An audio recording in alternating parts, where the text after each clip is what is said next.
Bonjour, ici Piero San Giorgio. Vous le savez peut-être, parfois nous recevons des critiques, des questions par rapport à la préparation, quant à l'autonomie, quant à la résilience, au survivalisme de gens autour de nous qui trouvent que c'est complètement absurde, que c'est complètement irréaliste, que de toute façon tout va toujours aller très très bien, qu'il n'y a pas de, visiblement il n'y a aucune criminalité autour de nous, il n'y a jamais de catastrophe naturelle et que de toute façon il faut être complètement fou pour imaginer que peut-être un jour quelque chose d'anormal puisse arriver et que l'on se retrouve dans une situation difficile. Comment les convaincre? On en a déjà parlé, on en a parlé dans les livres, on en a parlé dans pas mal de vidéos et des conférences, etc. Un des arguments intéressants que l'on peut avoir, c'est d'envoyer ces gens sur le portail, alors pour le monde francophone et pour les Français en général, sur le portail du gouvernement français. C'est un portail interministériel qui est voilà, risque.gouv.fr. Et sur ce portail, vous allez trouver nombre de conseils, d'explications, et également ce document qui est le guide de préparation aux situations d'urgence, qui est donc euh, un document que l'État français en l'occurrence, vous trouvez quelque chose de similaire au Québec, en Belgique, évidemment en Suisse avec la protection civile, mais vous trouvez en France donc ce guide que vous pouvez imprimer, qui n'est pas très long, il y a 11 pages, et sur ces 11 pages, le gouvernement français explique comment un citoyen responsable, alors d'accord, la plupart des citoyens ont la tête dans leur cul, et c'est pas du tout des gens responsables, mais enfin notre devoir de citoyen, c'est d'être responsable, si on veut être un bon citoyen dans la collectivité et la communauté dans laquelle nous faisons partie. Et donc, ce genre de guide est important, et donc nous, ce que ce guide nous explique, un peu comme ce que l'on explique dans nos livres, mais je trouve qu'il est très bien fait, connaître les risques majeurs de la région dans laquelle on habite, où on se trouve.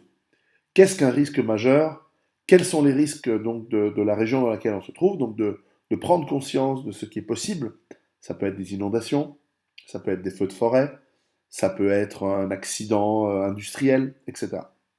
Ensuite, préparer un plan d'urgence personnalisé, c'est-à-dire si cette rupture de la normalité, comme on dit, ou simplement si cet accident, ce risque devait se matérialiser, quel plan familial pourrons-nous mettre en place? Comment sécuriser le domicile, comment sécuriser les membres de la famille, des choses aussi simples que quels sont les numéros d'urgence que nous pouvons appeler, quel est le numéro des pompiers, quel est le numéro de la police, etc. Euh, Quels sont les numéros des personnes et des ressources dans le cadre de votre famille ou dans le cadre de, votre ami, de vos amis que vous pouvez appeler. Et ensuite, quels sont les scénarios d'évacuation? Évidemment, si par exemple votre maison brûle, ce qui est une chose hélas normale, hein, ça ne va pas tous les jours, mais il y a quand même un incendie en France chaque 2 minutes. Donc, si vous êtes confronté à un incendie, si vous êtes confronté à un risque, comment évacuer? Quels sont les scénarios? On en parle en détail avec le livre que j'ai coécrit avec Vol Ouest dans Rue Barbare. Comment mettre en place un scénario? Ça veut dire comment quitter votre domicile, comment aller chez un membre de votre famille, de vos amis, et comment préparer, justement, c'est le troisième point de ce guide, comment préparer votre sac d'urgence, c'est-à-dire un sac, ça peut être un sac de sport, ça peut être un sac à dos, ça peut être pas mal d'options, qui va vous permettre d'avoir un minimum de matériel et de ressources pour avoir de l'autonomie pendant cette évacuation. Et là aussi, il n'y a pas besoin d'attendre mon scénario fétiche qui est l'effondrement de l'économie globale. Encore une fois, vous quittez votre domicile, vous vous retrouvez sans votre maison parce qu'elle a brûlé ou parce qu'il y a eu une inondation.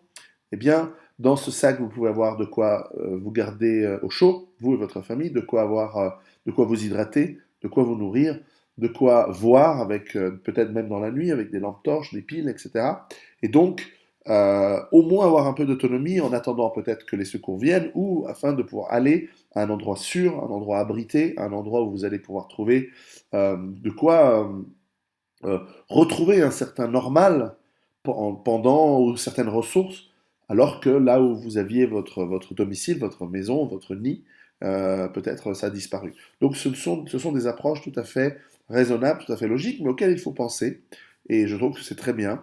C'est rare que les gouvernements fassent des choses bien, eh bien là, c'est bien que le gouvernement français, en l'occurrence, vous propose ce guide. Ensuite, quatrième point, des consignes pour une bonne protection avant une situation d'urgence, donc comment se préparer, pendant la situation d'urgence, comment ne pas céder à la panique, comment ne pas créer encore plus de chaos par votre impréparation, et donc comment suivre un certain ordre d'évacuation et même un ordre de confinement si la situation est si prête. Et ensuite, comment, après la situation d'urgence, vous pouvez retrouver des ressources, des moyens pour retrouver une forme de normalité.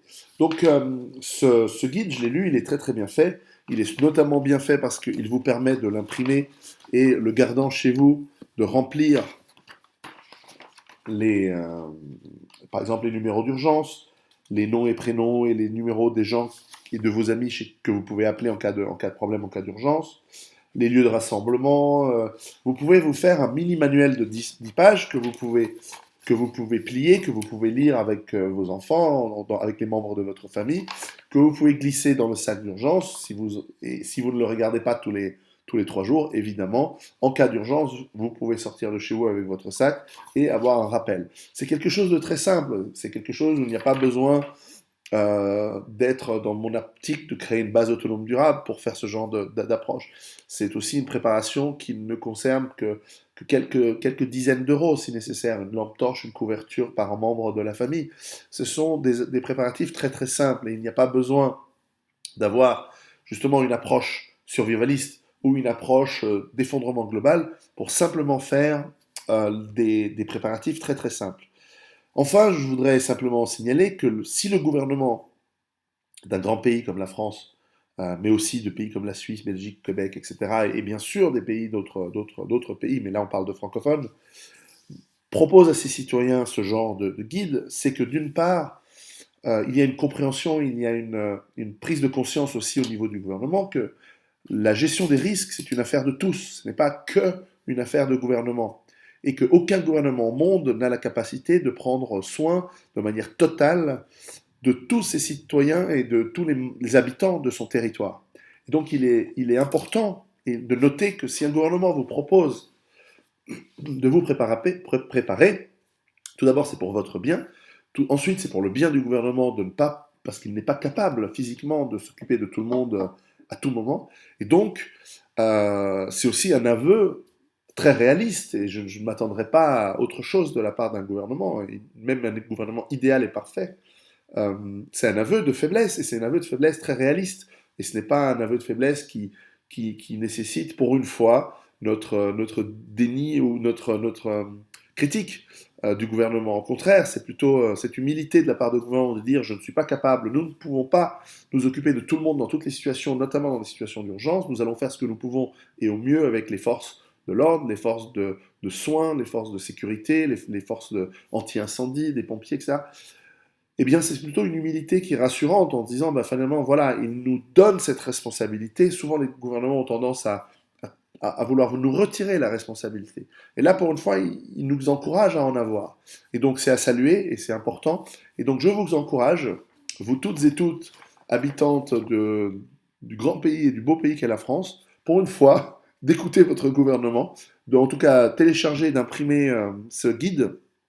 Et donc, je vous rappelle l'adresse risque.gouv.fr. C'est très bien fait, il est succinct, il est complet, et ensuite, à vous de le compléter. Et pourquoi pas, si vous voulez aller plus loin, eh bien, consultez les différentes vidéos qu'il y a en ligne, les différents sites de survie ou de préparation qui existent. Vous avez toujours mes livres et d'autres sources d'informations.